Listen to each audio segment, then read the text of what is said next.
ಅವರಿಗೆ.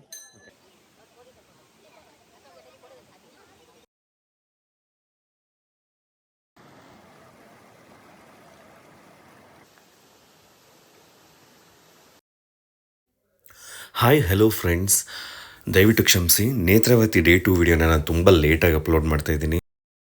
Welcome back to life with Girish Krishna. So second day ನಾವು breakfast ಮಾಡಿದ ತಕ್ಷಣ ಹೊರಟಿದ್ದು ಸಂಸೆ ಟೀ ಎಸ್ಟೇಟ್ನ ನೋಡೋದಕ್ಕೆ. ಸೊ ಎಂಟರ್ ಆಗ್ತಿದ್ದಂಗೆ ಈ ರೀತಿ ಒಂದು ದೇವಸ್ಥಾನನ ನೀವು ನೋಡ್ಬೋದಲ್ಲಿ. ನೀವು ಲವ್ ಮಾಕ್ಟೇಲ್ 1 ಮೂವಿ, ಫಸ್ಟ್ ಮೂವಿನ ನೀವು ನೋಡಿದರೆ ಅದರಲ್ಲಿ ದೇವಸ್ಥಾನ ನೋಡಿರ್ತೀರ. ಆವಾಗ ನೀವು ಮೆಸ್ಮರೈಸ್ ಆಗಿರ್ತೀರ, ಈ ಒಂದು ಟೀ ಎಸ್ಟೇಟ್ ಮಧ್ಯೆ ಇರುವಂಥ ದೇವಸ್ಥಾನ ಎಲ್ಲಿ ಸಿಗ್ಬೋದು ಅಂತ. ಇದನ್ನು ನೀವು ಹುಡ್ಕೊಂಡು ಹೋಗಬೇಕಾದ್ರೆ ಸಂಸೆಗೆ ಬರಬೇಕಾಗುತ್ತೆ. ಅಲ್ಲಿ ಸಂಸೆ ಟೀ ಎಸ್ಟೇಟ್ ಹತ್ತಿರ ನೀವು ಈ ದೇವಸ್ಥಾನ ನೋಡ್ಬೋದು. ಹಚ್ಚ ಹಸಿರು ಕಂಪ್ಲೀಟಾಗಿ ಹಾಸು ಹೊದ್ದಿತ್ತು. ಅಲ್ಲಿ ಎಲ್ಲರೂ ಬಸ್ಸಿಂದ ಇಳಿತಿದ್ದಂಗೆ ವಿಡಿಯೋಸು ಫೋಟೋಸು ಅಂತ ಎಲ್ಲರೂ ಶುರು ಹಚ್ಕೊಂಡ್ರು. ತುಂಬ ಪ್ರಶಾಂತವಾಗಿತ್ತು ಈ ಜಾಗ, ತುಂಬಾ ಹಸಿರಾಗಿತ್ತು. ಸೊ ನಮ್ಗೆ ಇಲ್ಲಿ ಬಿಟ್ಟು ಬರೋಕ್ಕೆ ಮನಸ್ಸಿರಲಿಲ್ಲ. ಸೊ ಸಾಕಷ್ಟು ವಿಡಿಯೋಗಳನ್ನ ಫೋಟೋಸ್ನ ತಗೊಂಡು ಇಲ್ಲಿ ನಾವು ಎಂಜಾಯ್ ಮಾಡ್ತಿದ್ವಿ. ಸೊ ಆ ದೇವಸ್ಥಾನ ಮುಚ್ಚಿತ್ತು. ಸೊ ಆ ದೇವಸ್ಥಾನದ ಒಳಗಡೆ ನಾವೇನು ದೇವರು ಮತ್ತು ಇದು ನೋಡೋಕ್ಕಾಗಲಿಲ್ಲ. ಮಿಥುನ್ಗೆ ನಾನು ಟ್ರಬಲ್ ಮಾಡ್ತಿದ್ದೆ. ಸೊ ಅವನು ಈ ಟ್ರಿಪ್ ಮುಗಿಯೋದ್ರೊಳಗಡೆ ಒಂದು ರೊಮ್ಯಾಂಟಿಕ್ ಹೀರೋ ಮಾಡಬೇಕು ಮಿಥುನ್ನ ಅಂತ ಹೇಳ್ಬಿಟ್ಟು, ಇನ್ನು ಸಿಂಗಲ್ ಇದ್ದಾನೆ. ಸೊ ಈ ರೀತಿ ಅವನಿಗೆ ಕೂಳೆ ಕೊಡ್ತಾ ಫೋಟೋಸ್ ವಿಡಿಯೋಸ್ ತೊಗೋತಿದ್ವಿ. ಅಲ್ಲಿ ಸಾಕಷ್ಟು ಗ್ರೂಪ್ ಫೋಟೋಸು ವಿಡಿಯೋಸ್ ತೊಗೊಂಡ್ವಿ. ಕೊಟ್ರಿಶಿ ಅವ್ರ ಫೋನ್ ಸೂಪರಾಗಿತ್ತು. ಸೊ ಅವ್ರನ್ನ ಟ್ರಬಲ್ ಮಾಡಿ ತುಂಬಾ ತಲೆ ತಿಂದು ಬೇಕಾದಷ್ಟು ವಿಡಿಯೋಸ್ ಅವ್ರ ಫೋನಲ್ಲಿ ನಾವು ತೊಗೊಂಡ್ವಿ. ಅಲ್ಲಿಂದ ನಮ್ಮ ನೆಕ್ಸ್ಟ್ ಜರ್ನಿ ಇದ್ದಿದ್ದು ವಾಟರ್ ಫಾಲ್ಗೆ. ಸೊ ನಮಗೆ ತುಂಬ ಕರೆಗಳು ಬರ್ತಾನೆ ಇತ್ತು ಬಸ್ಸಿಂದ, ಕೋಆರ್ಡಿನೇಟರ್ಸಿಂದ. ಸೊ ಬೇಗ ಬನ್ನಿ ಹೋಗಬೇಕು ಅಂತ. ನಾವು ಅದನ್ನೆಲ್ಲ ಲೆಕ್ಕಿಸದೇ ಇರಿ ನೋಡಿ, ಈ ರೀತಿ ಟೀ ಕುಡಿದು ಅಲ್ಲೊಂದು ಸ್ವಲ್ಪ ಫೋಟೋ ಶೂಟ್ ಮಾಡಿ, ಅದ್ರ ಎದುರುಗಡೆನೇ ಒಂದು ಟೀ ಪೌಡ್ರ್ ಮಾರೋದು ಮತ್ತು ಟೀಯನ್ನು ಮಾರೋರು ಇದ್ದಾರೆ. ಸೊ ಅಲ್ಲಿ ಹೋಗಿ ಟೀ ಕುಡಿದ್ವಿ. ಅದಾದಮೇಲೆ ನಾವು ಹೊರಟಿದ್ದು ಸೂರ್ಮನೆ ವಾಟರ್ ಫಾಲ್ಸ್ಗೆ. ಈ ರೀತಿ ನಡ್ಕೊಂಡು ಹೋಗ್ತಾಯಿದ್ವಿ. ತುಂಬ ದೂರ ಇರಲಿಲ್ಲ. ಹೋಗ್ತಿದ್ದಂಗೆ ಫುಲ್ ಕಳೆದೋದ್ವಿ ವಾಟರ್ ಫಾಲಲ್ಲಿ. ಇಷ್ಟು ಒಳ್ಳೆ ಒಂದು ಒಂದು ವಾಟರ್ ಫಾಲ್ದು ಸಿಗೋದು ತುಂಬಾ ರೇರು. ಯಾಕೆಂದರೆ ತುಂಬಾ ಕಷ್ಟಪಟ್ಟು ನಡ್ಕೊಂಡು ಹೋಗಿ ಎಲ್ಲ ನೋಡಿದಾಗ ನಾವು ಅರ್ಧ ಅದರಲ್ಲೇ ಕಳೆದೋಗಿರ್ತೀವಿ. ಇಲ್ಲಿ ನಾವು ತುಂಬ ಈಸಿಯಾಗಿ ನಡ್ಕೊಂಡು ಬಂದು ನೋಡೋ ಅಂಥ ಒಂದು ವಾಟರ್ ಫಾಲ್ ಇದು. ನಾವು ಜೀಪಲ್ಲಿ ಬಂದು ಅಲ್ಲಿಂದ ನಡ್ಕೊಂಡು ಬಂದ್ವಿ. ಜಸ್ಟ್ ಒಂದು 300-400 ಮೀಟರ್ಸ್ ಇರ್ಬೋದು ಆ ಒಂದು ಪಾಯಿಂಟಿಂದ, ನಾವು ನಡ್ಕೊಂಡು ಬಂದ ಪಾಯಿಂಟಿಂದ. ತುಂಬ ಕಡಿಮೆ ನೀರಿತ್ತು, ಆದರೂ ತುಂಬ ಎಂಜಾಯ್ ಮಾಡಿದ್ವಿ. ಆಮೇಲೆ ಈ ವಾಟರ್ ಫಾಲ್ ತುಂಬ ಫ್ಲ್ಯಾಟ್ ಆಗಿತ್ತು. ಅಂದರೆ ಸರ್ಫೇಸ್ ಫ್ಲ್ಯಾಟ್ ಆಗಿದ್ದರಿಂದ ಯಾರು ಬೇಕಾದರೂ, ವಯಸ್ಸಾದವರಾಗಲಿ ಮಕ್ಕಳಾಗಲಿ ಎಲ್ಲರೂ ಕೂಡ ಆಟ ಆಡೋವಂಥ ಒಂದು ವಾಟರ್ ಫಾಲ್ ಇದು. ನೀವೇನಾದರೂ ಫ್ಯಾಮಿಲಿ ಜೊತೆ ಪ್ಲ್ಯಾನ್ ಮಾಡ್ತಿದ್ರೆ ದಯವಿಟ್ಟು ಈ ವಾಟರ್ ಫಾಲ್ನ ಮಿಸ್ ಮಾಡಿಬಿಡಿ. ಈ ರೀತಿ ವಾಟರ್ ಫಾಲ್ ಕೆಳಗಡೆ, ಅಂದರೆ ನೀರು ಸುರಿತಿರ್ಬೇಕಾದ್ರೆ ಅದರ ಕೆಳಗಡೆ ನಿಂತು ನೀವು ಆ ವ್ಯೂನ ಎಂಜಾಯ್ ಮಾಡ್ಬೋದು.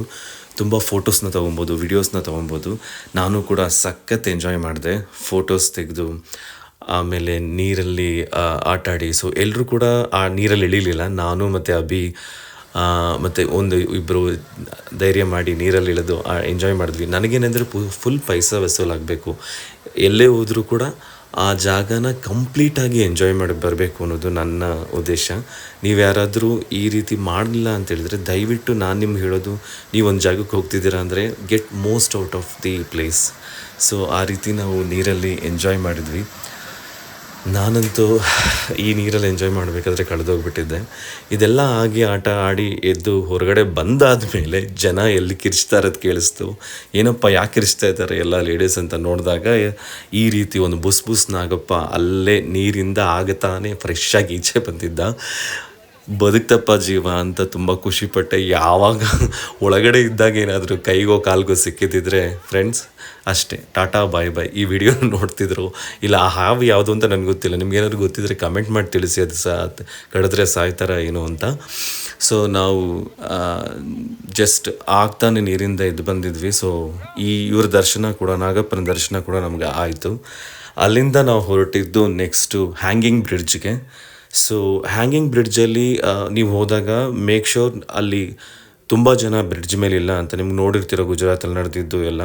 ಸೊ ಯಾವಾಗಲೂ ಹ್ಯಾಂಗಿಂಗ್ ಬ್ರಿಡ್ಜು, ಎಸ್ಪೆಷಲಿ ಈ ಬ್ರಿಡ್ಜು ತುಂಬ ಹಳೇದಾಗಿರೋದ್ರಿಂದ ಯಾವಾಗ ಏನಾಗುತ್ತೆ ಅಂತ ಹೇಳೋಕ್ಕಾಗಲ್ಲ. ಸೊ ಅದರಿಂದಾಗಿ 15 ಜನ ಅಟ್ ಒನ್ ಬ್ಯಾಚ್ ನೀವು ಹೋಗಿ ಆ ವ್ಯೂನ ಸವಿದು ವಾಪಸ್ ಬಂದು ಮತ್ತೆ ಇನ್ನೊಂದು 15 ಜನ ಕಳಿಸೋದು ಒಳ್ಳೆಯ ಒಂದು ಅಭ್ಯಾಸ.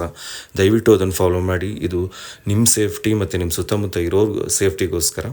ಸೊ ಅದೇ ರೀತಿ ನಾವೆಲ್ಲರೂ ಕೂಡ ಸಾಲಾಗಿ 15 ಜನ ಹೋಗಿ ಆ ಒಂದು ವ್ಯೂನ ಎಂಜಾಯ್ ಮಾಡಿ ಕೆಲವಷ್ಟು ಫೋಟೋಗಳನ್ನ ವಿಡಿಯೋಸ್ನ ತೆಗೆದು ಬರ್ತಿದ್ವಿ. ಸೊ ಜೊತೆಗೆ ನಮ್ಮ ತೆಲುಗು ಗ್ಯಾಂಗ್ ಜೊತೆ ಒಂದು ಸೆಲ್ಫಿ ವಿಡಿಯೋ ಆಗಲಿ ಅಂತ ತಗೋತಿದ್ವಿ. ಸೊ ತುಂಬ ಎಂಜಾಯ್ ಮಾಡಿದ್ವಿ ಇಲ್ಲೂ ಕೂಡ. ಬಟ್ ಇಲ್ಲಿ ತುಂಬ ಕಡಿಮೆ ಟೈಮ್ ಸ್ಪೆಂಡ್ ಮಾಡಿದ್ವಿ, ಸಿನ್ಸ್ ವಾಟ್ರಲ್ಲೇನು ಇಳಿಯೋ ಇದಿರಲಿಲ್ಲ. ಹಾಗೆ 15 ಜನ ಸ್ವಲ್ಪ ಹೊತ್ತು 10 ನಿಮಿಷಕ್ಕೆ ವಾಪಸ್ ಬರಬೇಕಾಗಿತ್ತು. ಅದಾದಮೇಲೆ ನಾವು ಹೋಗಿದ್ದು ಅಂಬಾತೀರ್ಥಕ್ಕೆ. ನಾನು ಫಸ್ಟು ಅಂಬಾತೀರ್ಥ ಅನ್ನೋದು ಜಸ್ಟ್ ವಾಟರ್ ಪ್ಲೇಸ್ ಅಂದಾಗ ಏನಿರುತ್ತೆ, ಒಂದು ರಿವರ್ ಅಷ್ಟೇ ಅಂತ ಅಂದ್ಕೊಂಡಿದ್ದೆ. ತುಂಬ ಚೆನ್ನಾಗಿತ್ತು ವ್ಯೂ. ನನಗೆ ಮನಸ್ಸಿಗೆ ತುಂಬ ಖುಷಿ ಕೊಡ್ತು ಈ ಜಾಗ. ಅಲ್ಲಿಂದ ಆ ಬೆಟ್ಟ ಗುಡ್ಡಗಳನ್ನ ನೋಡೋದೇ ಒಂದು ಡಿಫ್ರೆಂಟ್ ಎಕ್ಸ್ಪೀರಿಯೆನ್ಸು. ಅಲ್ಲಿ ಕೂಡ ಎಂಜಾಯ್ ಮಾಡಿದ್ವಿ ನಾವೆಲ್ಲರೂ ನೀರಲ್ಲಿ ಕಾಲಿಟ್ಟು. ಆ ಒಂದು ಫೋರ್ಸ್ ಆಫ್ ದಿ ವಾಟರ್ ತುಂಬ ಚೆನ್ನಾಗಿತ್ತು, ತುಂಬ ಎಂಜಾಯ್ ಮಾಡಿದ್ವಿ ನಾವಲ್ಲಿ. ಅಲ್ಲಿಂದ ನಾವು ನೆಕ್ಸ್ಟು ಹೊರಟಿದ್ದ ಜಾಗನೇ ಎಲ್ಲಿ ಅಂದ್ಕೊಂಡ್ರ ಬ್ಯಾಕ್ ಟು ಬಸ್. ಸೊ ನಾವು ಎಲ್ಲ ಟ್ರಿಪ್ ಮುಗಿಸಿ ಅಲ್ಲಿಂದ ಊಟ ಮಾಡಿ ಅಲ್ಲಿಂದ ಜಸ್ಟ್ ಬಸ್ ಹತ್ತಿ ಹೊರಟ್ವಿ. ಈ ರೀತಿ ಮತ್ತೆ ಹೇಗೆ ನಾವು ಬಂದಿದ್ವು ಡಾನ್ಸ್ ಮಾಡಿಕೊಂಡು ಎಂಜಾಯ್ ಮಾಡಿಕೊಂಡು, ಅದೇ ರೀತಿ ಮತ್ತೆ ನಮ್ಮ ಜರ್ನಿನ ಎಂಡ್ ಮಾಡಿದ್ವಿ ವಿತ್ ಡಾನ್ಸ್, ವಿತ್ ಸಾಂಗ್. ತುಂಬ ಮನಸ್ಸು ಭಾರ ಆಗ್ತಿತ್ತು ಈ ಟ್ರಿಪ್ನ ಮುಗಿಸೋಗೋದಕ್ಕೆ. ಅಲ್ಲಿರೋರೆಲ್ಲರೂ ಫ್ಯಾಮಿಲಿ ಥರ ಫ್ರೆಂಡ್ಸ್ ಆಗಿದ್ದರು. This was a great memory. ಹೇಗೆ a day without laughter is wasted ಅಂತ ಹೇಳ್ತಾರೋ ಹಾಗೆ a life without travel is also wasted ಅಂತ ನನಗನ್ಸುತ್ತೆ. ನಾನು ತುಂಬ ಮೆಮೊರೀಸ್ಗಳನ್ನ ತಗೊಂಡು, ತುಂಬ ಎಕ್ಸ್ಪೀರಿಯೆನ್ಸ್ ತಗೊಂಡು ಹೋಗ್ತಾ ಇದ್ದೀನಿ. ನೆಕ್ಸ್ಟ್ ನಿಮಗೆ ಬೇರೆ ವಿಡಿಯೋದಲ್ಲಿ ಸಿಗ್ತೀನಿ ಇನ್ನೊಂದು ಬ್ಯೂಟಿಫುಲ್ ಪ್ಲೇಸ್ ಜೊತೆ. ಅಲ್ಲಿ ತನಕ keep watching and supporting this channel life with Girish Krishna. Like, share and subscribe and keep traveling, keep enjoying with your buddies. Life is too short. Make it a memorable one. Thank you. Bye.